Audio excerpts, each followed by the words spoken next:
सिमसा मैया की जय। जय माँ सिमसा।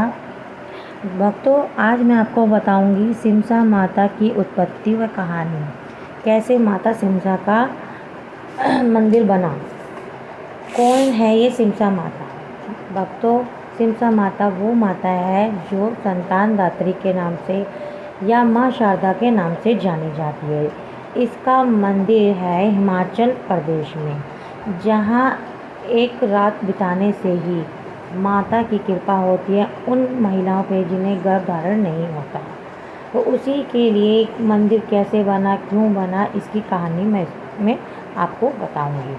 जय माता दी। माता सिमसा की उत्पत्ति के बारे में किंवदंती के अनुसार एक व्यक्ति के 3 बेटे थे, जिनके नाम थे डोल, जट, टोभा सिंह।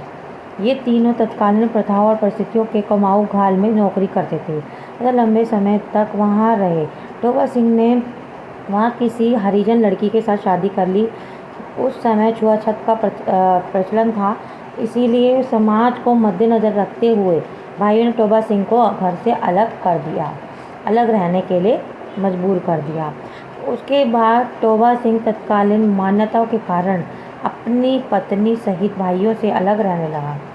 एक दिन महाशिवरात्रि वाले दिन गांव की प्रथा अनुसार टोभा सिंह तड़ी यानी कि एक सब्जी होती है जो कि बेल के रूप में ज़मीन में गड़ी हुई होती है, उसे खोदने गया। शिवरात्रि वाले दिन गांव के लोग कंद को यानी कि तड़ी को खोदकर इसकी सब्जी बनाते हैं। इसे सगे संबंधियों को भी बांटते हैं।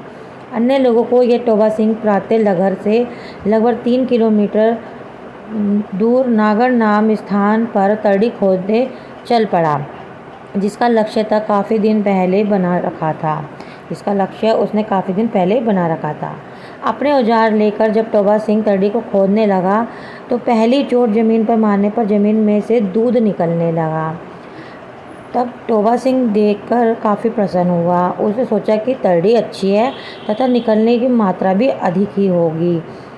तब टोभा सिंह ने ज़मीन खोदने का दूसरा प्रहार किया तो ज़मीन से पानी निकलने लगा। भोला भाला टोभा सिंह यह सोचने लगा कि दूध कुछ पतला होता जा रहा है, शायद सूरज ढलने के कारण पानी जैसा लग रहा है। ज़मीन पर जब उसने तीसरी चोट मारी तो टोभा सिंह चकित हो गया कि ज़मीन से खून निकलने लगा है। यह सब रहस्यमयी घटनाएं देखकर टोभा सिंह बहुत ही घबराया और घर वापस आ गया। एक तड़ी ना मिलने के कारण टोभा सिंह दुखी था, दूसरा चिंतित भी था। ये सब क्या हो रहा है? इस बात को टोभा सिंह ने घर में जाकर जिक्र किया, लेकिन किसी को ये पता नहीं चला कि ऐसा क्यों हो सकता है। रात का खाना खाने के बाद टोभा सिंह जब सोने लगा तो उसे चिंता वो बेहद थी कि रात को जब टोभा सिंह इसी कशमकश में था, ज़मीन में दूध, पानी, फिर खून, ये सब क्या था। रात को जब टोभा सिंह को नींद खुली तो उसे सपन में दर्शन आया। कहा कि जिस बात से तू परेशान है, जो घबराया हुआ, मैं उसी का निवारण करने आई हूँ। वह सब मेरा ही चमत्कार था। सुबह उठकर नहा धोकर जहाँ तू खुदाई कर रहा था वहीं जाना। तुझे वहाँ पर खुदाई करने पर एक मूर्ति मिलेगी। एक पालकी सजाकर उसे ले जाना और धूमधाम से सवारी निकालना। जहाँ तुझे से मूर्ति भारी लगने लगे वहीं तू इस मूर्ति को स्थापना कर देना, मंदिर का निर्माण करवाना। सुबह होते टोभा सिंह ने सारा किस्सा अपने बड़े भाइयों को बताया। मुझे स्वप्न में ऐसे देवी ने दर्शन दिए हैं और ऐसा कुछ कहा है। वो सभी उसकी मुक्ता पर हंसने लगे, उसे मजाक में लेने लगे। वे सभी टोभा सिंह का मजाक उड़ाने लगे और बोले, स्वप्न में तुझे ही क्यों दिखी? जैसे तैसे टोभा सिंह भाइयों को मना लेता है। तो मनाने के बाद वो जिस स्थान पर गया था वो वहाँ पर खुदाई कर रहा था। उसने माँ के आदेशानुसार दोबारा से खुदाई शुरू कर दी।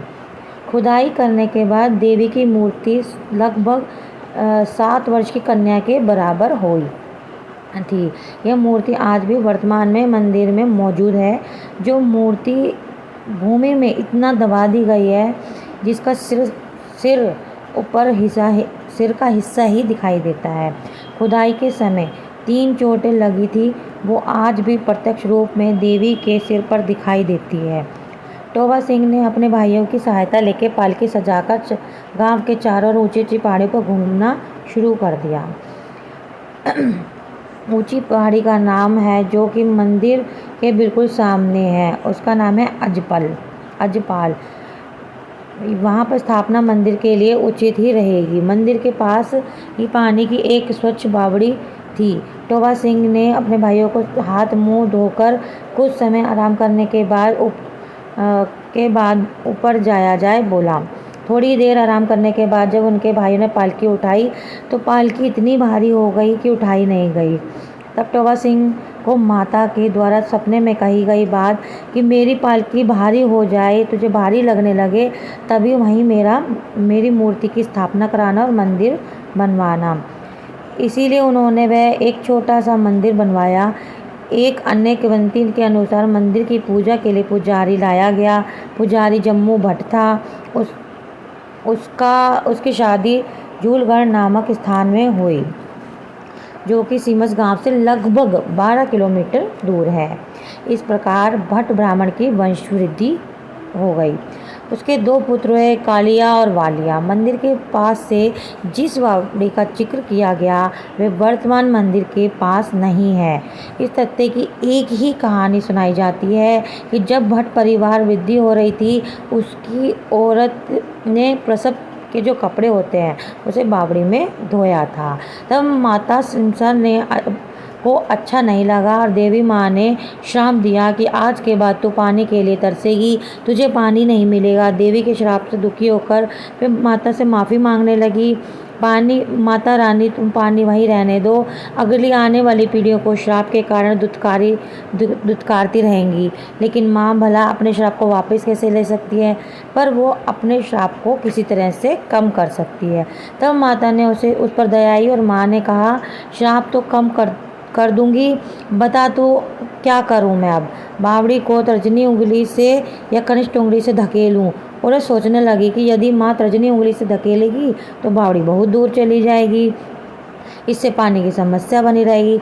इसलिए औरत ने माता से प्रार्थना की कि बावड़ी की कनिष्ठ उंगली से धकेले ताकि मंदिर की स्वच्छता बनी रहे, वे पानी भी दूर न जाए। इस तरह से माता बावड़ी को अपनी कनिष्ठ उंगली से धकेला। माता ने ये वर्तमान मंदिर या अपने इस पहले स्थान से 1.5 किलोमीटर दूर पर हो गई। आज भी ये बावड़ी उसी स्थान पर स्थित है और जो औरतें इस बावड़ी में स्नान करती हैं नवरात्रि में, उसी बावड़ी में जो संतान पाना चाहती हैं उनको इसमें नहाना चाहिए और वो नहाती हैं और माता का आशीर्वाद भी पाती हैं। बोलो सिमसा मैया की जय।